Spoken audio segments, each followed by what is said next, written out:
आइए आज का वीडियो शुरू करते हैं। पाठ 10 परीक्षा। जब रियासत देवगढ़ के दीवान सरदार सुजान सिंह बूढ़े हुए तो परमात्मा की याद आई।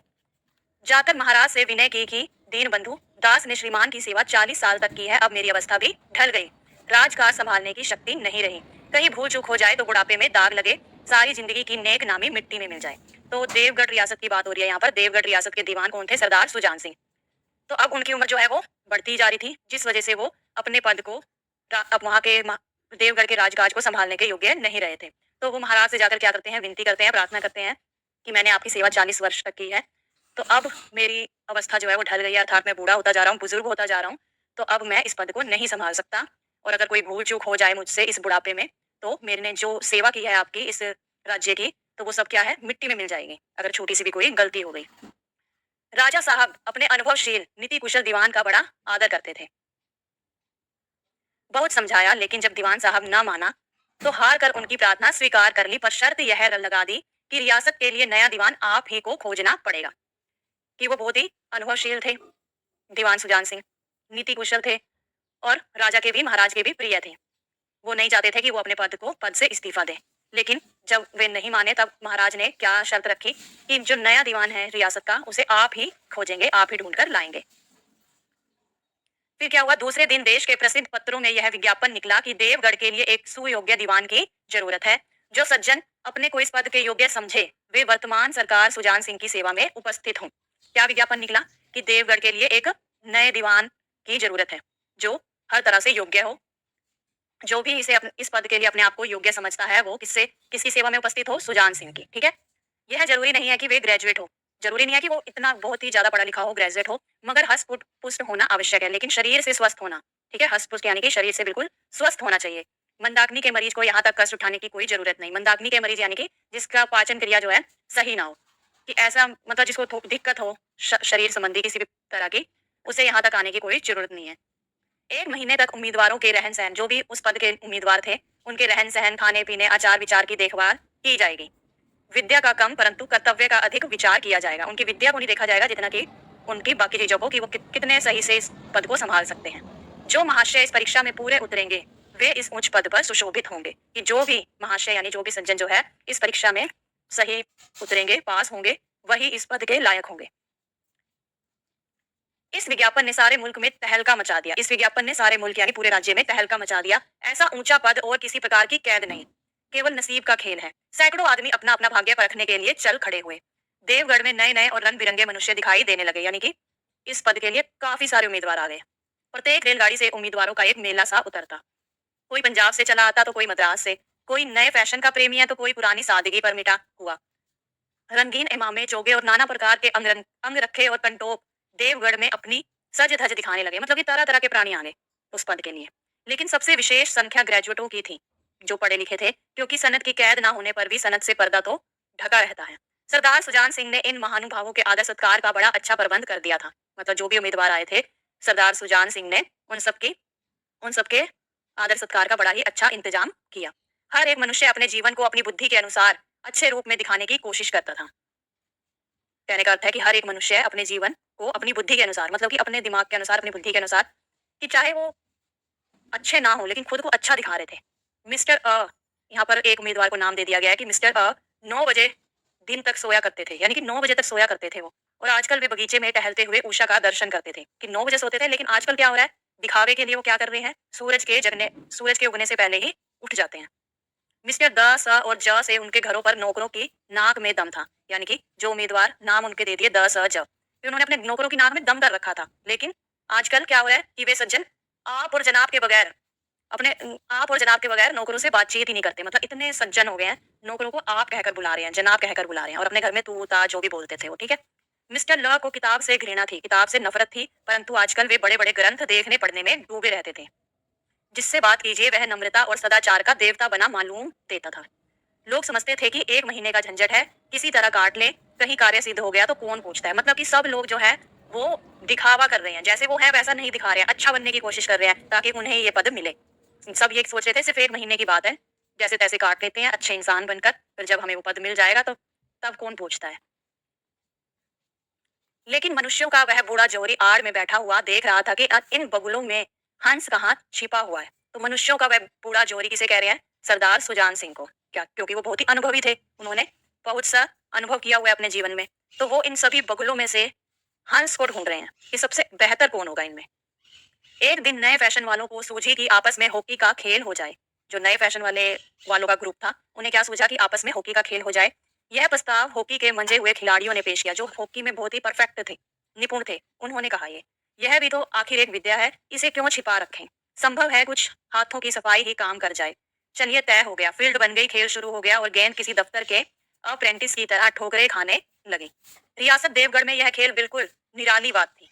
पढ़े लिखे भले मानुस लोग शतरंज और ताश जैसे गंभीर खेल खेलते थे। जो वहाँ के पढ़े लिखे भले मानुस यानी कि सज्जन लोग थे, वो शतरंज और ताश जैसे गंभीर खेल खेलते थे, लेकिन ये हॉकी का खेल उनके लिए एक निराला खेल था।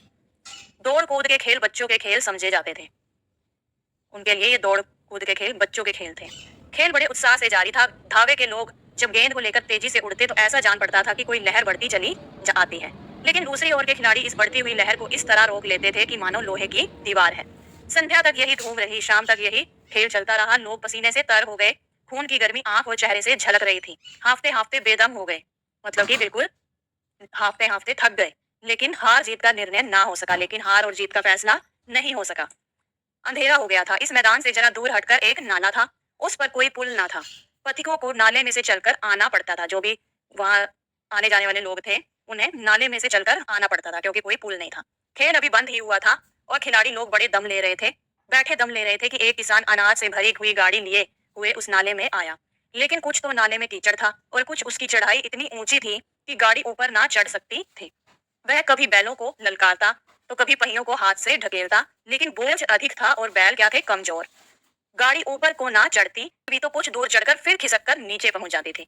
किसान बार बार जोर लगाता और बार बार झुंझलाकर बैलों को मारता, लेकिन गाड़ी उभरने का नाम न लेती। लेकिन गाड़ी जो है वो आगे जाने का नाम ही नहीं ले रही थी। बेचारा इधर उधर निराश होकर ताकता, कौन? किसान। मगर वहां कोई सहायक नजर ना आता जो उसकी सहायता कर सके। गाड़ी को अकेले छोड़कर कहीं जा भी नहीं सकता था। बड़ी आपत्ति में फंसा हुआ था, बड़ी ही मुश्किल में फंसा हुआ था। इसी बीच में खिलाड़ी हाथों में डंडे लिए घूमते घामते उधर से निकले। किसान ने उनकी तरफ सहमी हुई आंखों से देखा, परंतु किसी से मदद मांगने का साहस ना हुआ। परंतु किसी से भी वो मदद नहीं मांग सके, हिम्मत ही नहीं हुई उनकी मांगने की। खिलाड़ियों ने भी उसको देखा, मगर बंद आंखों से। खिलाड़ियों ने देखा उन्हें, लेकिन किसी ने भी उनकी तरफ ध्यान नहीं दिया। जिनमें सहानुभूति न थी, उनमें स्वार्थ था। मतलब बिल्कुल भी सहानुभूति नहीं थी, किसी भी तरह का दया का भाव नहीं था उनमें। उनमें क्या था? स्वार्थ था, मद था, नशा था, मगर उदारता और वात्सल्य का नाम भी ना था। मतलब प्रेम और वात्सल्य होता है प्रेम, और उदारता होती है दया। ठीक है, दयालुता। लेकिन उसी समूह में एक ऐसा मनुष्य था, यानी उसी ग्रुप में एक ऐसा मनुष्य था जिसके हृदय में दया थी और साहस था। आज हॉकी खेलते हुए उसके पैरों में चोट लग गई थी। लंगड़ाता हुआ धीरे धीरे चला आता था। अकस्मात उसकी निगाह गाड़ी पर पड़ी। अचानक उसकी निगाह किस पर पड़ी?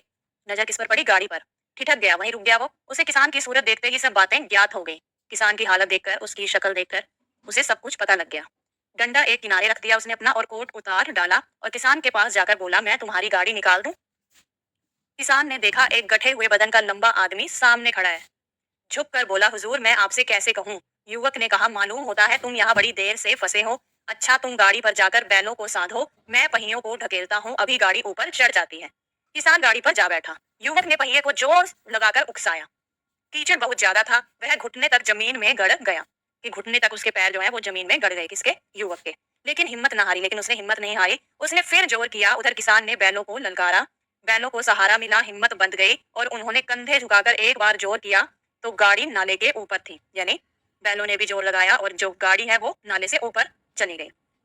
किसान युवक के सामने हाथ जोड़कर खड़ा हो गया। बोला, महाराज आपने आज मुझे उबार लिया, यानी कि मुझे इस मुश्किल से बाहर निकाल दिया, नहीं तो सारी रात मुझे यहाँ बैठना पड़ता। युवक ने हंसकर कहा, अब मुझे कुछ इनाम देते हो? किसान ने गंभीर भाव से कहा, नारायण चाहेंगे तो दीवानी आपको ही मिलेगी। उनका कहने का क्या अर्थ था कि अगर ईश्वर ने चाहा तो जो दीवानी है, यानी कि इस पद, ये पद जो है वो आपको ही मिलेगा। युवक ने किसान की तरफ गौर से देखा। उस किसान के ऐसे कहते ही युवक ने किसान की तरफ गौर से देखा। उसके मन में एक संदेह हुआ, शक हुआ, क्या यह सुजान सिंह तो नहीं है? आवाज मिलती है, चेहरा मोहरा भी वही, कि आवाज भी मिल रही है और शक्ल भी थोड़ी बहुत मिल रही है। किसान ने भी उसकी ओर तीव्र दृष्टि से देखा। किसान ने भी उसकी तरफ देखा। शायद उसके दिल के संदेह को भांप गया था। युवक जो सोच रहा था उसके बारे में, शायद उसे उसके दिल का ये जो शक है उसको पता चल गया। मुस्कुराकर बोला, गहरे पानी में बैठने से ही मोती मिलता है। कहने का अर्थ है कि जो व्यक्ति मेहनत करता है उसे ही सफलता मिलती है। निदान महीना पूरा हुआ, मतलब कि जितने महीने का टाइम दिया गया था उन्हें सभी उम्मीदवारों को वो समय पूरा हो गया। चुनाव का दिन आ गया। उम्मीदवार लोग प्रातःकाल से ही अपनी किस्मतों का फैसला सुनने के लिए उत्सुक थे। दिन काटना पहाड़ हो गया। उनके लिए दिन काटना जो है बहुत ही मुश्किल हो रहा था। प्रत्येक के चेहरे पर आशा और निराशा के रंग आते थे। नहीं मालूम आज किसके नसीब जागेंगे, ना जाने किस पर लक्ष्मी की कृपा दृष्टि होगी। कि सब यही सोच रहे थे कि दीवानी किसको मिलेगी, किसकी किस्मत चमकेगी।